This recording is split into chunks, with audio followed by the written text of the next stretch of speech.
ದೊಡ್ಡ ಸಂಖ್ಯೆ ಚಿಕ್ಕ ಸಂಖ್ಯೆ ಎರಡು ಸಂಖ್ಯೆನೂ ಬರ್ತಿದ್ದೀನಿ.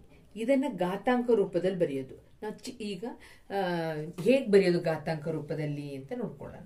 ಈಗ ಬಿಂದು ಏನಾಗುತ್ತೆ ಅಂದ್ರೆ ಎಡಕ್ಕೆ ಚಲಿಸುತ್ತೆ.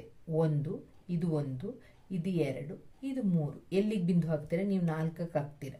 4 ಬಿಂದು 5 ಅಂತ ಬರೆದು ಇಂಟು 10ರ ಘಾತ ಎಷ್ಟು? 1 2 3. ಆಗ ನೀವೇನ್ ಮಾಡ್ತೀರಾ? +3 ಮಕ್ಕಳೇ.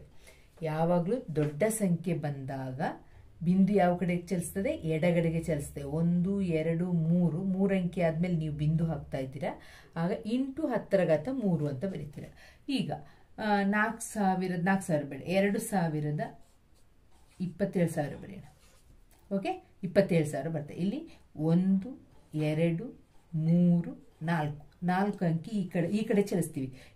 1 2 3 ಇದು 4. ಆಗ 2.7 ಅಂತ ಬರೆದು ನಾನೇನು ಬರೀಬೇಕು? 10ರ ಘಾತ 4 ಅಂತ ಬರೀಬೇಕು. ಬಿಂದು ಯಾವ ಕಡೆಗೆ ಚಲಿಸ್ತದೆ ಮಕ್ಕಳೇ? ಎಡಗಡೆಗೆ ಚಲಿಸ್ತದೆ. ಅರ್ಥ ಆಯ್ತಲ್ವಾ? ಬಿಂದು ಯಾವ ಕಡೆಗೆ ಚಲಿಸ್ತದೆ? ಎಡಗಡೆಗೆ ಚಲಿಸ್ತದೆ. ಈಗ ಚಿಕ್ಕ ಸಂಖ್ಯೆ ನೋಡಿ, ಇದು ದೊಡ್ಡ ಸಂಖ್ಯೆ 4,500 ಇದ್ದಿದ್ದು. ಆಗ ನಾವು ಹೀಗೆ ಬರಿತೀವಿ 4.5 ಇಂಟು 10ರ ಘಾತ 3 ಅಂತ ಬರಿತೀವಿ. ಈಗ ಚಿಕ್ಕ ಸಂಖ್ಯೆ ಇದೆ. ಚಿಕ್ಕ ಸಂಖ್ಯೆ ಇದ್ದಾಗ ಬಿಂದು ಯಾವ ಕಡೆಗೆ ಚಲಿಸಬೇಕು?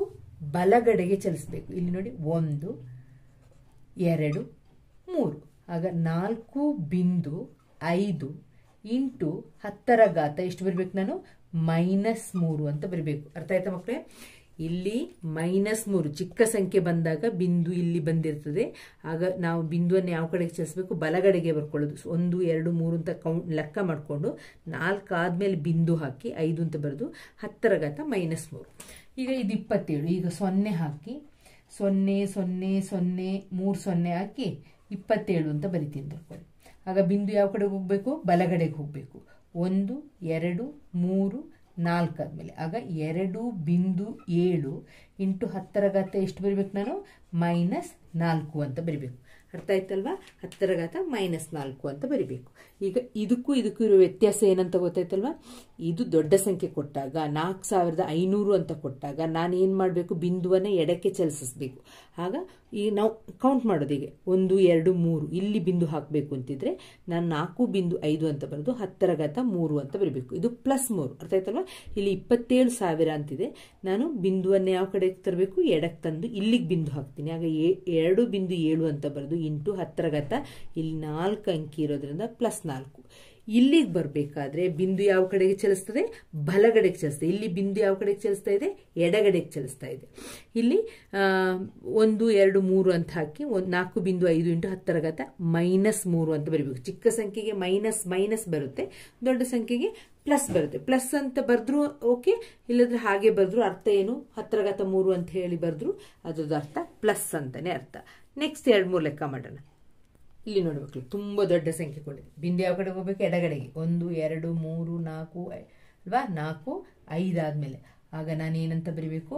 5.8 ಅಂತ ಬರೆದು 10ರ ಘಾತ ಎಷ್ಟು ಬರಿಬೇಕು? ಎಷ್ಟಿದೆ? 1 2 3 4 5. ಆಗ 10ರ ಘಾತ 5 ಅಂತ ಬರೆಯೋದು. ಈಸಿ ಇದೆ ಅಲ್ವಾ? ಆಗ ಇದನ್ನ ಹೇಗೆ ಮಾಡ್ತೀರಾ? ಎಡಕ್ಕೆ ಬರಬೇಕು ಬಿಂದು. 1 2 3 4 5 6 7. ಆಗ 7.2 = 10ರ ಘಾತ 7 ಅಂತ ಬರಿತೀರಾ. ಅರ್ಥ ಆಯ್ತಲ್ಲ ಮಕ್ಕಳೇ? ಈಸಿ ಇದೆಯಲ್ವಾ? ನೆಕ್ಸ್ಟ್ ಇದೇ ತರದ ಲೆಕ್ಕ ನಿಮ್ಮ ಎಕ್ಸರ್ಸೈಸ್ ಪ್ರಾಬ್ಲಮ್ ಕೊಟ್ಟಿದ್ದಾರೆ 8th ಸ್ಟ್ಯಾಂಡರ್ಡ್ ಅಲ್ಲಿ. ಅದು ನಿಮಗೋಸ್ಕರ ನೀವು ಮಾಡಬೇಕು. ನೆಕ್ಸ್ಟ್ ಚಿಕ್ಕ ಸಂಖ್ಯೆ ತಗೊಳ್ಳೋಣ.